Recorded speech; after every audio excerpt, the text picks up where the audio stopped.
Okay, तो आज के लेक्चर में हम देखेंगे कि मटेरियल्स और उनके टाइप्स क्या क्या होते हैं जब भी हम किसी इलेक्ट्रिकल इंजीनियरिंग या इलेक्ट्रॉनिक्स इंजीनियरिंग में मटेरियल्स और उनके टाइप्स के बारे में पढ़ते हैं। तो कंडक्टिविटी के बेसिस पर तीन प्रकार के मटेरियल्स पाए जाते हैं या डिस्टिंग्विश किए गए हैं। पहला होता है कंडक्टर, दूसरा होता है सेमी कंडक्टर और तीसरा होता है इंसुलेटर। ये सभी को पता है, सभी को जानकारी है। तो there are three types of material. पहला, इसे हम लोग कहते हैं कंडक्टर, कंडक्टर। दूसरा, इसको कहते हैं सेमी कंडक्टर एंड तीसरा इसे कहते हैं इंसुलेटर। ठीक, तो कंडक्टर जैसे कि नाम से स्पष्ट है कि ऐसा मटेरियल जिसकी कंडक्टिविटी बहुत हाई होती है। सेमी कंडक्टर, जिसको हिंदी में अर्धचालक कहते हैं, इसका मतलब होता है कि इसकी कंडक्टिविटी, इन तरह के मटेरियल्स की कंडक्टिविटी एक अच्छे कंडक्टर और एक अच्छे इंसुलेटर के बीच में होती है। और इंसुलेटर जिसकी कंडक्टिविटी बहुत ही वर्स्ट होती है, बहुत ही खराब होती है, ठीक है, बहुत ही कम होती है। ठीक है, तो कंडक्टर, सेमी कंडक्टर, इंसुलेटर, इनके कुछ एग्जांपल्स हम नोट कर लेते हैं कि जैसे इलेक्ट्रिकल इंजीनियरिंग मटेरियल्स में हम लोग जो कंडक्टर पढ़ते हैं उनके एग्जांपल्स क्या क्या हैं। फॉर एग्जांपल, जैसे सबसे ज्यादा हम लोग कॉपर कंडक्टर यूज करते हैं, एल्यूमिनियम यूज करते हैं। और अगर कंडक्टिविटी की बात करी जाए तो सबसे अच्छा कंडक्टर जो कि सिल्वर होता है वो भी कंसिडर किया जाता है, Ag, it is the best conductor. और इसके अलावा और भी जितने भी मेटल्स हैं, डी ब्लॉक के एलिमेंट्स हैं, वो सभी कंडक्टर कहे जा सकते हैं। फॉर एग्जांपल, अगर हम Au कहें, Au gold, gold is also a very good conductor. तो गोल्ड, और इसके अलावा हम अगर प्लेटिनम कहें तो प्लेटिनम भी एक कंडक्टर है। और इसके अलावा अगर हम लोग कोबाल्ट कहें, निकिल कहें, आयरन कहें, ऐसे बहुत से एग्जांपल्स हो सकते हैं जो कि एक कंडक्टर की श्रेणी में आते हैं।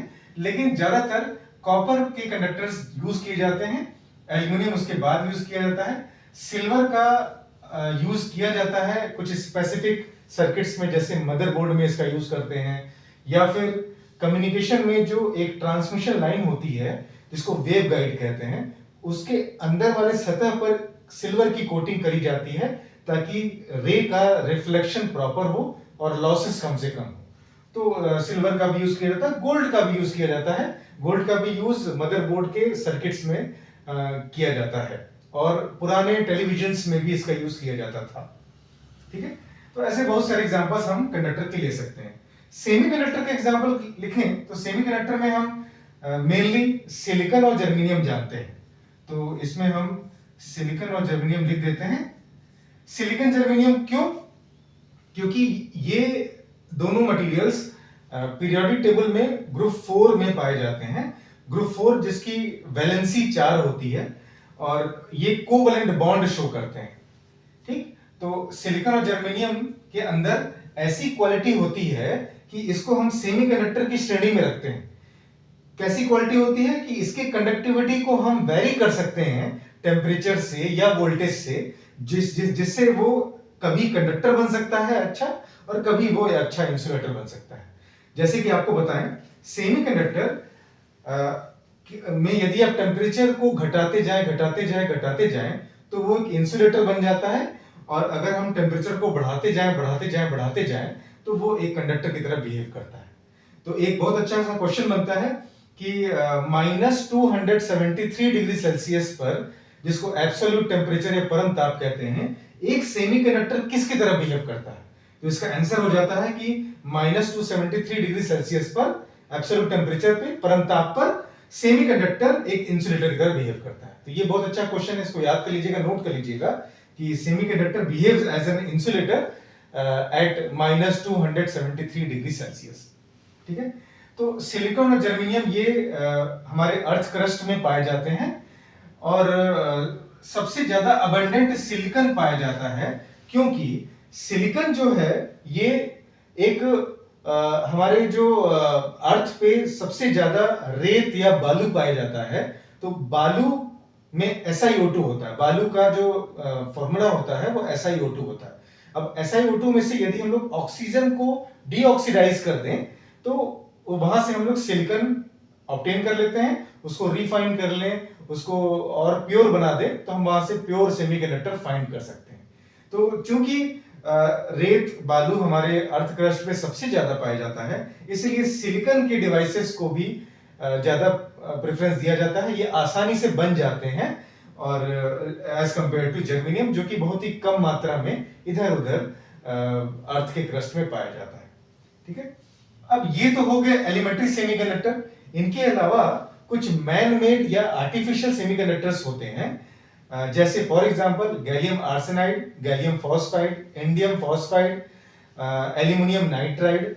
ये जो मैंने नाम लिया है, ऐसे बहुत सारे नाम हैं और उनका भी एक तरीका है कि क्यों यही इन्हीं मटेरियल्स के बीच एक सेमीकंडक्टर का बिहेवियर शो करते हैं। ये सभी मटेरियल सेमीकंडक्टर का बिहेवियर शो करते हैं। तो ये जो मैंने एग्जांपल्स का नाम लिया जैसे गैलियम आर्सेनाइड वगैरह, ये सब भी सेमीकंडक्टर की श्रेणी में आते हैं और ये आर्टिफिशियल होते हैं, इन्हें बनाया गया है। For example gallium arsenide, gallium phosphide, indium phosphide, aluminium nitride and so on. ठीक है, एटसेट्रा। ठीक है, तो ये सभी सेमीकंडक्टर्स हैं। अगर हम इंसुलेटर की बात करें तो इंसुलेटर ऐसे मटेरियल्स होते हैं जिनकी कंडक्टिविटी बहुत ही कम होती है, बहुत ज्यादा कम होती है। तो जैसे हम जैसे एग्जांपल्स के लिए वुड ले सकते हैं कि लकड़ी इलेक्ट्रिक शॉक से बचाता है, रबर, ठीक है, और कोई प्लास्टिक मटेरियल है,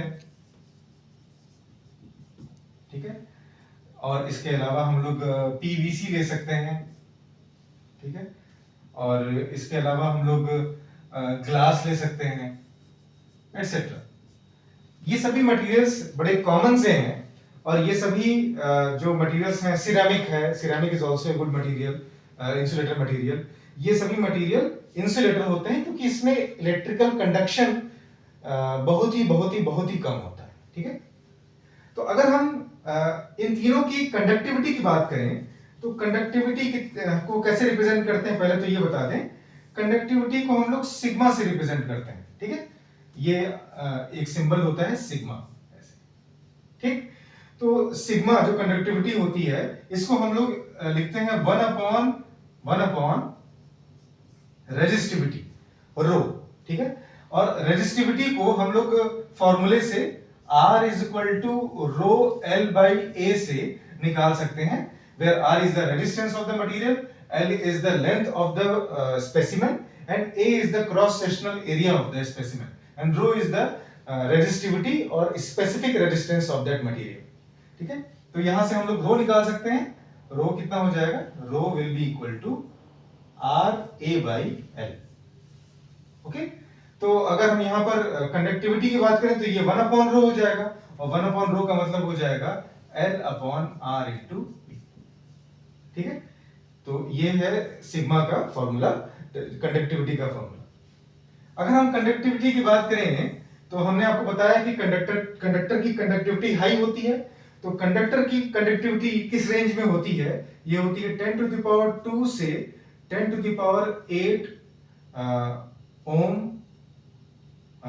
inverse metre inverse. I think इसकी यूनिट मैं एक बार देख लेता हूं क्या होगी।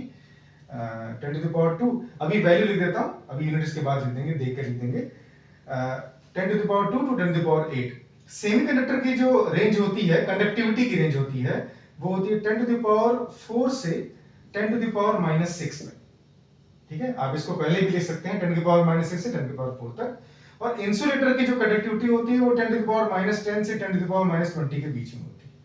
ठीक है, अगर इसकी यूनिट निकाली है तो यूनिट भी आपको तरीका बता देते हैं कैसे निकाला जाता है।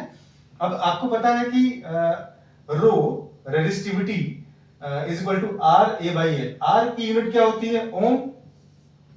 A की यूनिट एरिया है तो ये हो जाएगी metre square upon metre. Metre metre cut गया तो रो जो कि हमारा रेजिस्टिविटी है उसकी यूनिट क्या हो गई, ओम मीटर। तो रो की यूनिट हो गई ओम मीटर। तो हमने बताया कि कंडक्टिविटी क्या होती है 1/रो। तो 1/रो का मतलब हो जाएगा 1/ओम मीटर, या इसको हम लोग लिख सकते हैं ओम मीटर इनवर्स।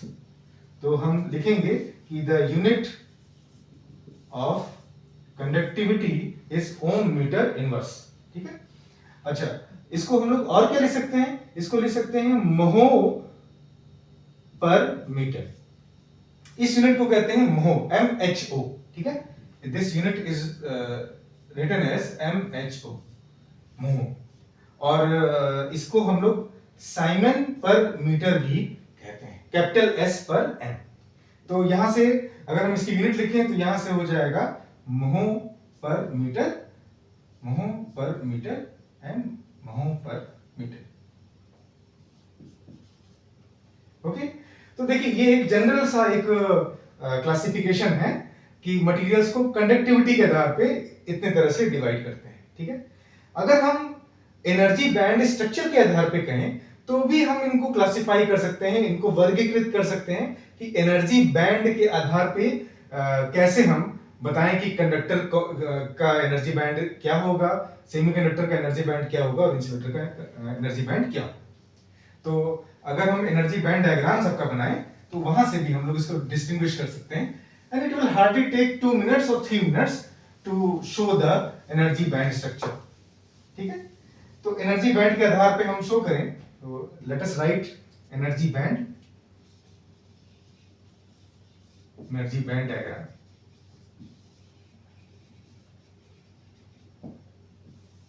ठीक, बहुत ही क्लियरली 3 अलग अलग डायग्राम बनाए जाते हैं एनर्जी बैंड डायग्राम में, एक कंडक्टर के लिए, एक सेमीकंडक्टर के लिए, एक इंसुलेटर के लिए।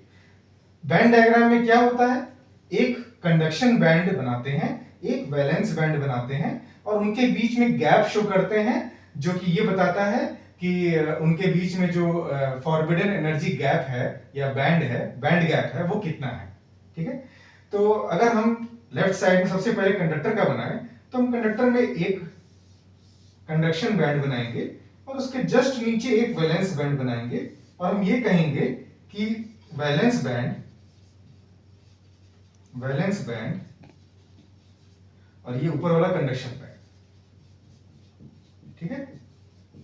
तो हम ये कहेंगे कि कंडक्शन बैंड और वैलेंस बैंड एक दूसरे से टच में है या एक दूसरे से ओवरलैप कर रहे हैं। तो अगर ये दोनों ओवरलैप कर रहे हैं तो इनके बीच में, इन दोनों बैंड के बीच में, इन दोनों बॉक्सेस के बीच में कोई भी गैप नहीं है।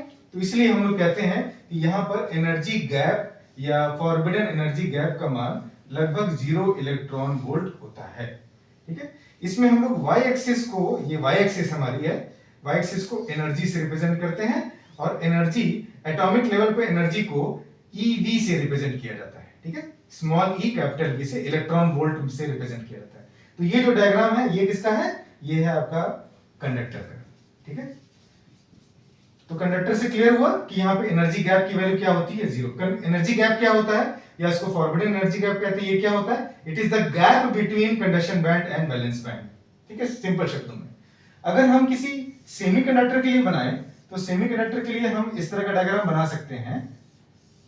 देखिए, अब इनके बीच में एक गैप दिख रहा है आपको, तो ये जो गैप होगा, दिस गैप, इसी को हम लोग कहेंगे Eg।